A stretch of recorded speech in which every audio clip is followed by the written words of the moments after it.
What's a touch to the poison dart frog fraught with? What sharks can do without water within 2 hours? What's wrong with feather duster budgies? I'll tell you now. In this episode, you'll learn about rare animals that will surprise you.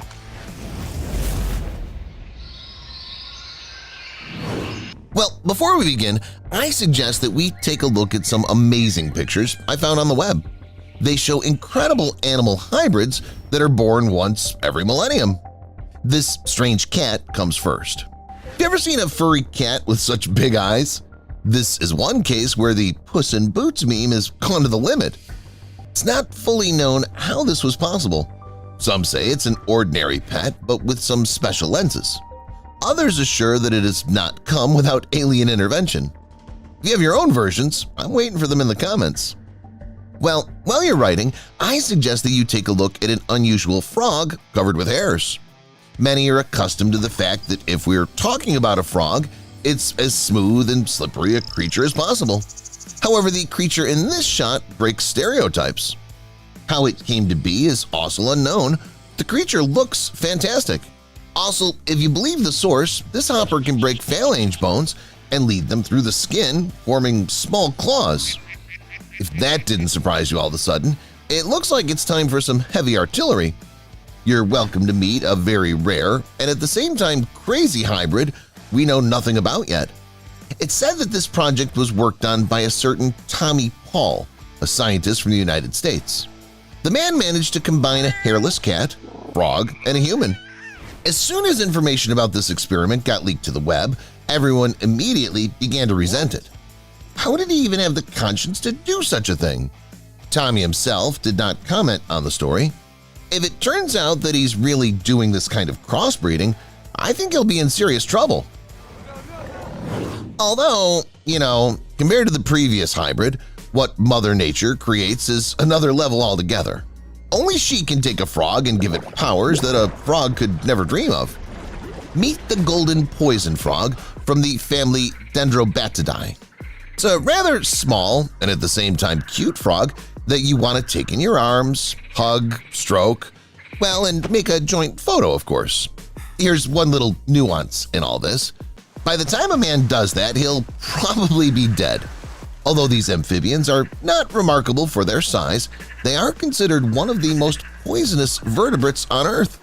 Such a tiny body contains a nerve poison called batrachotoxin. Just 2 micrograms of it, and this can be deadly for a human. And you might be thinking, all right, I suppose a full charge of one of these frogs would be enough for 1 or 2 people at the most. Unfortunately, that's not true. The poison it may contain is enough for 500 adults at once. And this toxin does not have to be injected, as the same poisonous snakes do. Just touching a frog's skin is enough to cause fatal poisoning. Given all this, the only people who have any contact with them are scientists studying the toxin, as well as representatives of ancient tribes who use the poison of these creatures to lubricate arrowheads. One such amphibian would be enough for several dozen arrowheads. And now we know that the bright color is not something beautiful to stick to, it's a warning sign, an indicator that you'd better stay away from it. It also serves to make it even easier for humans and other creatures. Mother Nature made these frogs live a daytime life. Although their venom would be strong enough to kill any large neighbor, our guests mainly feed on ants, other small insects, and mites. It's said that when food is too scarce, they don't shy away from their fellow man. The only reason our golden poison frog will refuse to eat smaller frogs is if they're its offspring. Walking shark. That's the name of our next rare visitor found in tropical latitudes in the shallow waters of the Indo-Pacific. In fact, they're quite small sharks that you would hardly pay attention to. They don't exceed 4 feet in length. They're quite slow and very strange looking. In my opinion, they don't look like classic sharks at all. It's more like some kind of hybrid of an eel and a deep sea fish. And although the appearance of the fish does not cause excitement, its capabilities are, on the contrary, very interesting. Almost all of its time the walking shark spends on the bottom of the shallow waters. It has fairly well-pumped pectoral and pelvic fins, that the fish uses to walk on the bottom. Some would consider this to be nonsense. However, this style of hunting really pays off. At night, when our guest wakes up, other sea creatures hide and try to rest. That's where crawling comes in. Cat shark, carefully and silently, like a lynx, sneaks to visit potential prey and catches up with it in narrow spaces precisely because of its peculiarity. In this case, swimming is not safe. Thus, at dawn, the walking shark is already fed up. It's not so long ago when scientists have learned about this and other of their features. At a certain point, as they say, these predators were catastrophically few. It's also unknown what changed their population and how they became abundant again. It's said that these sharks can survive without water for up to 2 hours. I was thinking, what if they had got out on land and crawled there? The way they move, they look like cats. They sneak up on their enemies silently and quickly kill them. Given the diversity of nature, I wouldn't be surprised if that's true. While we're on the subject of amazing animal features, I can't help but tell you about spiny mice. These are the rodents that will make you look at the world from a different angle. They're divided into 21 species, and their body length varies from 2.8 inches to a little over 5 inches. The characteristic feature of these mice can be called large eyes and equally large round ears. Their back is covered with real needles, almost like a hedgehog, and the underside of the body is at the same time soft and in white hairs. All this, of course, fades away against the background of the main feature of our guest. Spiny mice are one of those who can regenerate. If the rodent suddenly feels danger, it will immediately shed its skin that's 20 times less strong than that of ordinary mice. At the site of the wound, it does not form a scar as in other mammals, and there's a complete regeneration. If you think that these mice can only regenerate their skin, then I'd like to surprise you. They can regenerate muscles, cartilage, blood vessels, nerves, kidney tissue, heart, and even the brain. No other similar creature has anything like this. And our guests don't just heal wounds, they grow a full-fledged replacement of the damaged part. All others form a scar of connective tissue at the site of damage, whereas spiny mice heal everything without a trace. As soon as scientists learnt about this peculiarity, they, of course, took all their efforts to unravel this secret. What if they could have transferred the same thing to humans? No one has yet studied this question to the end. However, according to the experts, the secret is that during trauma, these mice turn on special genes associated with the formation and development of cells in the embryo. Embryonic-like cells are sent to the site of the wound and patch up the missing piece of the body with new sections. These cyborgs also live in harsh conditions and are so adept at mastering their bodies that they can easily survive even in the driest parts of the earth. Feather duster budgie. And now, as you've already realized, we're going to talk about a parrot. Not just any parrot, but a mutated one. The curliness of our guest is a consequence of a rather unusual mutation in the gene that's responsible for the growth of feathers. Well, in a healthy bird, they form and grow only at a certain time and of a certain size. In a curly waved parrot, this process is endless and uncontrolled. One feather can reach 8 inches in length, and in one place they can grow several at once. It's not hard to guess that breeders had a hand in this. Fortunately for us, and for animals in general, it's not easy to recreate such a parrot. The gene turns out to be recessive, meaning that in order for it to manifest itself, both parents must carry it. In the wild, of course, this is highly unlikely.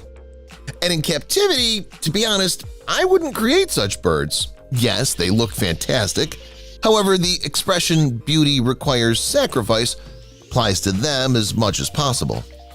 Uncontrolled growth of feathers consumes an incredible amount of body resources, so this parrot spends most of its time at the feeder to replenish them somehow. Full-fledged flights are out of the question. With this in mind, the parrot's health crumbles. Due to the lack of nutrients, organ systems suffer, powerful size leads to arthritis, and the fact that the parrot doesn't fly negatively affects the health of its lungs. Thus, such a beautiful parrot usually lives only 6 months. Despite the sad ending of the story of the curly, wavy parrot, it looks very original, just like our next guest. You can see a zebra in front of you. Not a simple zebra, not a striped one, as you're probably used to seeing, but a spotted one. The miracle was born by itself in the reserve of Kenya and immediately created a huge stir around this place. Crowds of people lined up in front of the gates of the reserve and asked for just a minute to see the spotted zebra in person. There was no limit to the joy of the tourists. This was not the case with the zoologists. People understood that, despite the original color, the appearance of such an animal in the world, and even in natural conditions, does not promise anything positive. Most likely, zebras with such coloring are born as a result of active inbreeding in the population. The habitat of zebras was huge and stretched over half of Africa.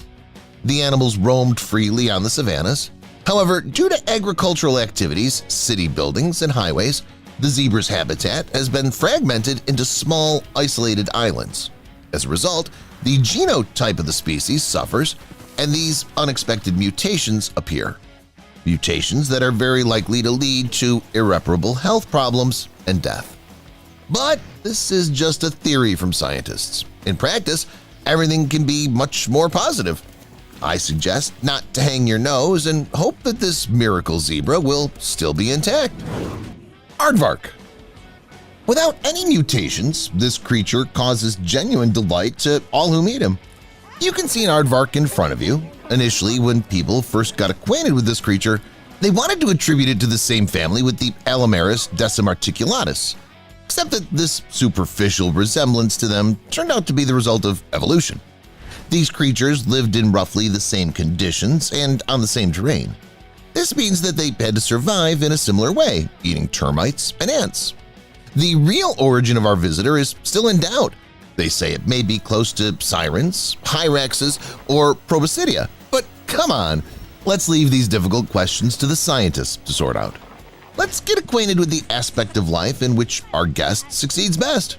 And I'm talking, of course, about digging. The aardvark digs in the ground day and night. Give it just 5 minutes and 3.5-foot-long trench is ready. It's not clear whether he really likes it and does it with fervor, or whether the aardvark digs out of desperation. The thing is that this is the only way to get food, namely ants and termites. The aardvark's nose unmistakably leads in the direction of a potential meal. The secret is that it contains 9 olfactory bulbs. That's more than any other mammal. The aardvark will travel dozens of miles just to get its food and satiate its body. They say that overnight this monster can kill up to 50,000 termites, and no one can resist it in any way. Its thick skin protects it from insect bites, and it's able to sleep right in a freshly dug anthill and satisfy its ego by the fact that it's untouchable for its enemies. Nature is full of unusual creatures, and the same aardvarks are a living example. But it also happens that some completely different is born. In the vast majority of cases is doomed. One of such poor creatures I would call this little goat born on a farm of Filipinos. A girl performed delivery to one of her favorite goats and at one point could not believe her eyes. It turned out that the goat was pregnant with 2 baby goats. However, I can't call one of the cubs a baby goat. It was kind of a goat-human mix. And the size of the mutant was also out of the ordinary. The farmer and her neighbors assumed that it was the brainchild of some evil forces, a mutant that would bring them bad luck. The people of the network, on the other hand, pitied the creature. What's with him now and how the farmer acted is unknown, but you can write your vision on the situation in the comments. How would you act if you were the farmer? And now I'm going to show you another equally amazing mutant. This footage was taken by a Taiwanese fisherman, and many people seriously believed in aliens due to it. A bright green worm with an unnaturally long tongue was crawling right in front of the fisherman. The man, who had devoted many years to fishing, was puzzled. This was the first time he'd ever seen something like this. This monster clearly did not belong to the classic earthworms. However, it did not resemble fish, mollusks, and other underwater creatures. Internet users are also lost in speculation about the origin of this creepy creature. Strangely enough, most believe in aliens. Glass frogs. And these are the creatures that you both want to see and even take with you. You can find them by traveling through the wilds of the Amazon, although the word "find" is an overstatement. Glass frogs are masters of disguise. They blend in with the leaves as skillfully as possible. They're called glass frogs for a reason, by the way. In addition to their amazing camouflage among the leaves, they're also transparent. If you look at the belly of such a frog with the naked eye, you can see its organs. This is the dream of any animal researcher. These transparent glass jumpers are quite tiny, usually not exceeding an inch in length. Still, I think it's quite difficult to study such small organisms. But despite this, scientists were able to learn one interesting detail about them. It turns out that in the course of evolution, glass frogs obtain the ability to hide all their blood in their liver. It's at this point that they become maximally transparent. This happens, by the way, during sleep. When the frog's awake, it becomes opaque again. In fact, this is a truly unique creature. After all, because of this feature, it doesn't receive oxygen for 12 hours or even more, but remains intact. Common basilisk. The common basilisk is a diurnal lizard with long toes and sharp claws. Males are easily distinguished by an unusual crest directly on the head.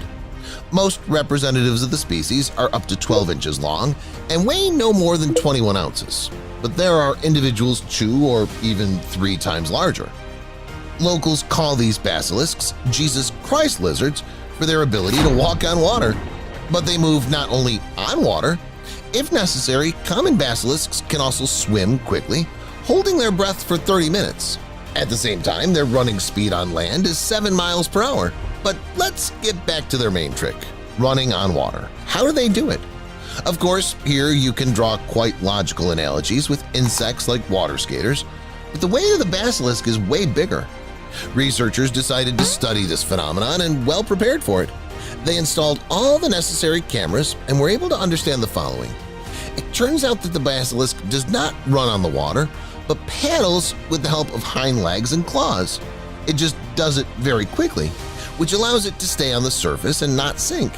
Thus, the lizard can easily cover a distance of 1,300 to 1,650 feet on the water. After running this distance, the common basilisk goes to rest. It needs to recover its strength. It has no preferences in food. It can eat whatever it comes across – fish, snakes, eggs, flowers, in general, anything. Giant Amazon leech. Leeches are definitely not creatures that people plan to take home with them, or at least hold in their hands. They're slimy, nasty, and they bite. There are more than 500 species of these creatures in the world, but we're now interested in the giant Amazon leech, which reaches almost 20 inches in length. This giant's considered the largest leech in the world. Suction discs are located on the back and front ends of its wide body. On the front one, there's a rather large mouth, but the back one is not particularly noticeable. Giant Amazon leech belongs to the jawless leeches order, so its throat extends outward. And the word extends is an understatement. It can stretch outward 6 inches and easily pierce any skin, reaching out to the sweetest blood vessels. It may seem that a leech is the kind of creature that feeds on someone of its size, but that's not the case at all. It's not uncommon for these Amazonian creatures to attack caimans or anacondas. Just so you understand, just a few of these monsters are enough to deal with an adult cow. The good news is that their digestion is very slow, because of which, having eaten once, they'll not feel hungry for a long time. But if they get hungry, anyone, even humans, can get into trouble with these suction discs. Apparently, if someone grows up in the Amazon, they, by default, become a record holder. We had leeches, now we have the Amazon river dolphin. It's the largest of all river dolphins in the world. It grows up to 8.2 feet in length and weighs up to 455 pounds. It's actually quite strange that any dolphins swim in the Amazon. It's incredibly murky and very difficult to navigate there. Therefore, Amazon river dolphins have to rely on echolocation, great hearing and touch. From their marine relatives, Amazon river dolphins are distinguished by their speed of movement and the shape of their snout. They swim slowly, but they're maneuverable. Their usual speed's about 2 miles per hour, and the maximum speed can reach 9 to 14 miles per hour. Along with this, Amazon river dolphins are also quite toothy. They have 52 to 66 sharp teeth in each jaw. With their help, they can easily cling to their favorite target and never let it go. In addition, their size is quite hefty, so the targets can also be quite large. Every day, they consume more than 26 pounds of food. By the way, since Amazon River dolphins are dolphins, even living in river conditions, they're smart and resourceful, just like their marine relatives. Often, as fishermen say, these cunning creatures swim up to boats and steal fish. Hoatzin. This is the name of an unusual tropical bird I'll talk about now. It's a rather large bird, the size of a pheasant, up to 25.5 inches long, with a long neck and a small head. However, a special distinctive feature of the Hoatzin is that it's the only bird alive today that has partially preserved fingers on its front limbs. Chicks have claws on their thumbs and first fingers, which they use for climbing before they can fly. In adulthood, the claws fall off. The birds live above water in nests they build themselves. These incomprehensible structures look unreliable and a little sloppy. The nest looks like an ordinary horizontal platform of rods located on a large branch, which hangs over the water. However, the feathered ones trust their skills and even invite other birds to visit them, although it's understandable. After all, birds need a home only at night. During the day, they spend most of their time in the air, flying and searching for food. Not live food, mind you. Hoatzins do not want to waste energy fighting with other creatures, so they climb from branch to branch and eat various flowers, fruit, and leaves. The latter are precisely the basis of their diet. Despite the fact that this food is poorly rich in nutrients, Hoatzins find ways to get the most out of it. They have special symbiotic bacteria in their stomachs that help them digest what they eat and extract what they need. Not all creatures that live in the Amazon are so well known to science. There are a number of more mysterious creatures that are the stuff of legends. These are the ones you'll learn about next. One of the strangest creatures in the Amazon is the Sinwanaba. The ancient peoples of these lands spoke about it long ago, but no one's ever been able to provide solid evidence.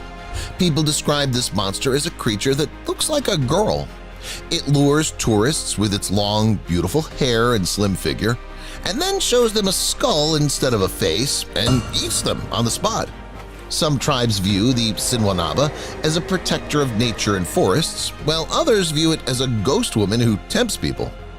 Nevertheless, the symbolic meanings of the Sinwanaba are closely associated with nature, magic, femininity, and the changeability of human nature. Its image is often used to explain obscure phenomena or moral lessons. Well, I definitely wouldn't want to encounter these creatures. Would you? Let me know in the comments.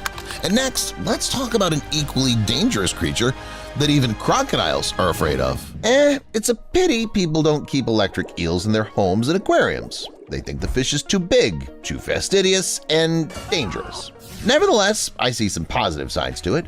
For example, what to do if the electricity in the whole house is cut off. With an electric eel, it's much easier. You put your phone to it and charge it up. You could boil a kettle there and you can do anything at all. There are so many interesting facts and myths about this creature. Let's start with the most popular one. Did you know that the electric eel is not an eel at all? The fish has much more in common with catfish.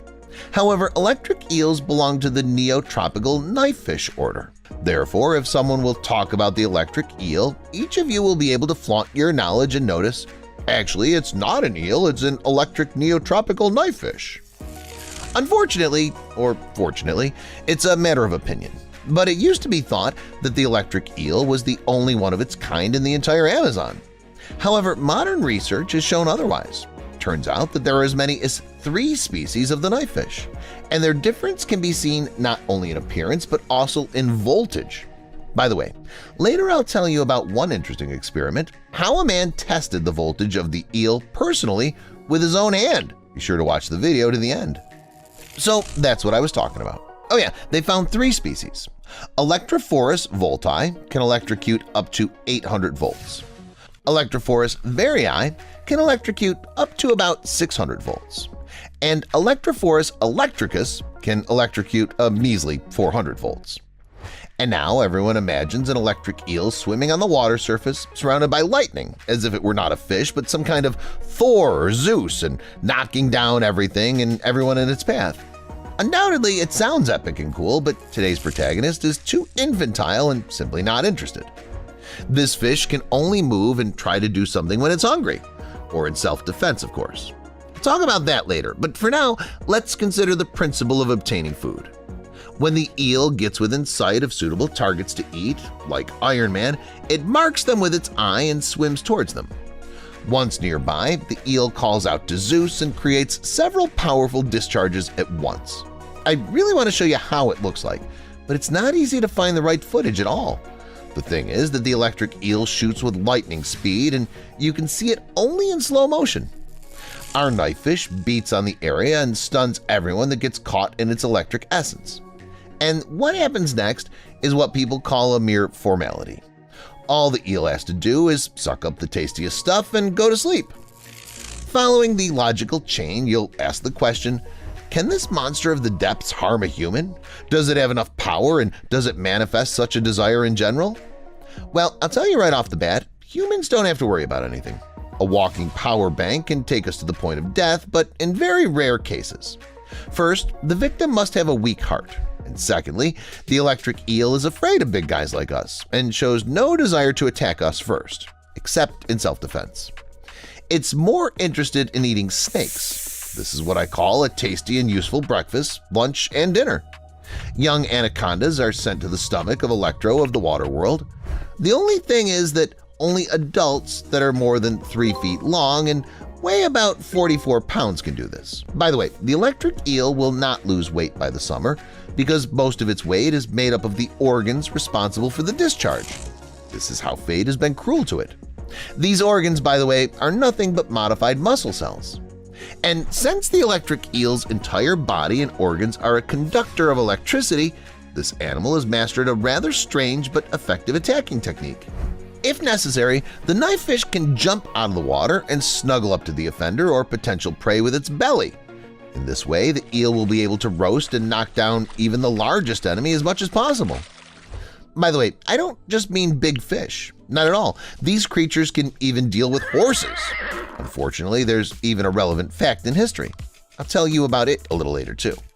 It's important to note that it would be wrong to blame the electric eel for all its deeds at once.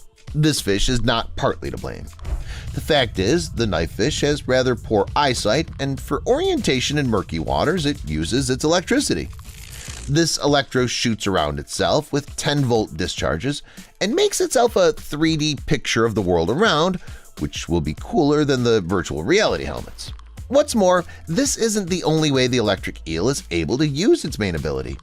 With discharges, it's also learned to communicate with its congeners. Just as electricity allows us to chat, electric eels are able to communicate with each other through electric discharges, informing about their location, age, gender, and other personality parameters. As I promised at the beginning of the video, I'll tell you a short story about how one brave man tested the discharges of the electric eel on himself. The scientist's name is Kenneth Catania.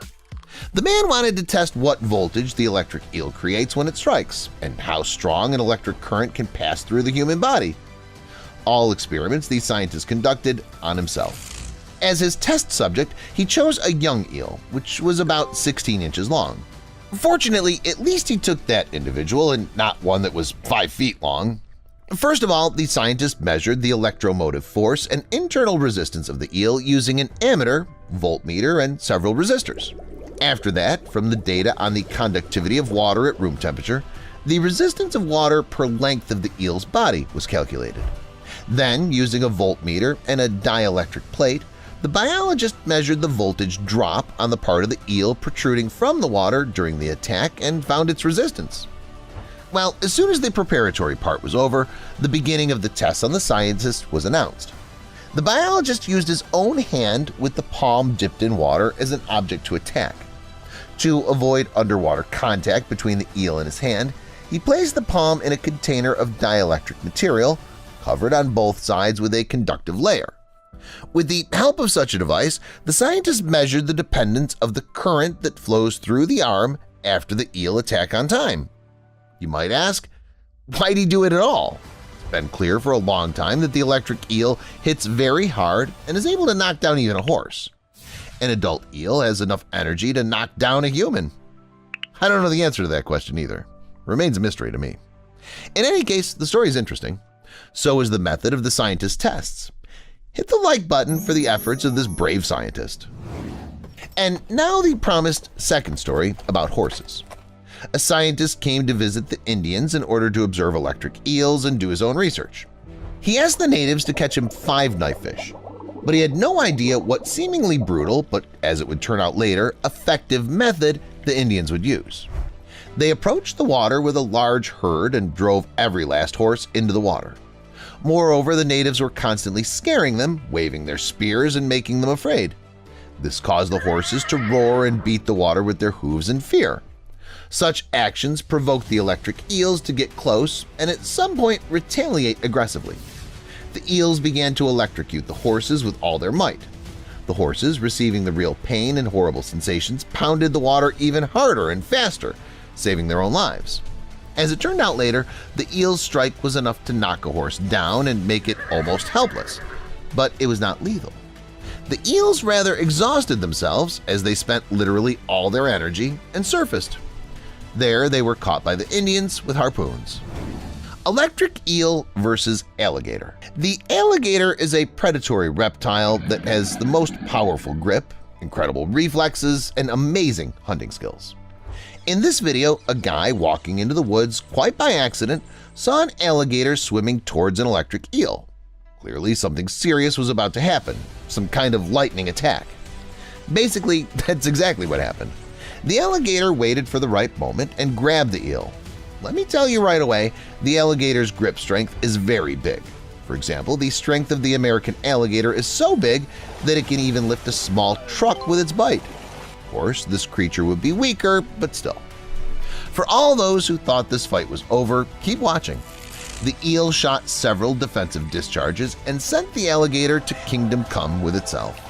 Pretty quickly, the predator stopped twitching and just froze, plunging back under the water. Electric eel versus dog.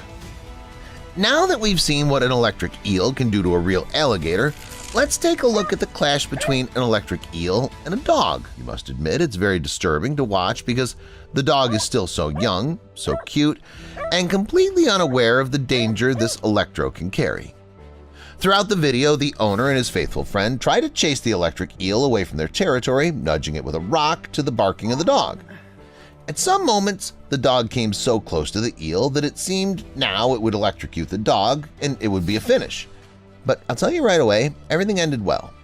This, by the way, is the great demonstration that if no one touches the electric eel, it will also be neutral to others. Elephant seals fight. Usually, the fight between these seals attracts the attention of a large number of people. Everyone wants to see their unusual fighting style. So, you haven't seen it before? Okay, then I'll show it to you. Only first, I'll tell you a little background. Seals of this genus are among the largest predators in the world. At the same time, large size is not just a thing that they got from nature and immediately forgot about. It's because of their size and, as a consequence, their large amount of blood that they stock up on oxygen. This allows them to hold their breath for long periods of time and dive to depths of up to 1.2 miles. Were you proud of yourself when you didn't dive out of the water for about a minute? Well, you're about an hour and a half behind the elephant seal record. Another cool feature of these creatures is the trunk called proboscis. However, it's observed only in males. It's necessary, as easy to guess, to attract females. With this element of the body, males emit a shrill roar, which attracts the opposite sex. During the breeding season, males are engaged in serious work, from which they do not have time to distract themselves, even with food. During the 3 months of mating, they literally starve. In their free time, the creatures are busy fighting with competitors, just like in this video. You have to admit that fighting between them is a very funny process. The elephant seal can't bite its opponent. It can't somehow knock it down with its flippers either.